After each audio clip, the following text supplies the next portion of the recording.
nous avons choisi de venir à Saint-Louis pour tenir ces activités dans un contexte que nous savons tous, d'abord lié aux impacts des changements climatiques que la ville de Saint-Louis est en train de vivre, mais aussi à la prochaine COP, conférence des partis, qui se tiendra à Bakou, communément appelée COP 29.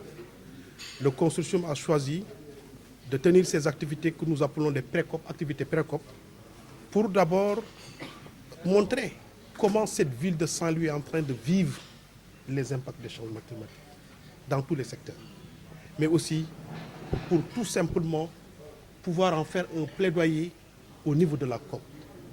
En parler aux décideurs au niveau national et en parler aux décideurs au niveau international pour que Saint-Louis puisse véritablement mériter cette attention au regard déjà des impacts qu'il est en train justement de vivre.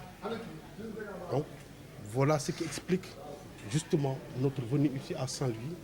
Et nous, non seulement comptons de tenir cette activité appelée forum, mais également il y a d'autres activités qui suivent, telles qu'une marche, une grande mobilisation climatique qui est prévue pour le 2. Nous avons constaté que ces fonds qui sont mis en place par les pays développés, qui reconnaissent plus ou moins être responsables, ces fonds-là, malheureusement, ne parviennent pas directement aux communautés qui sont impactées.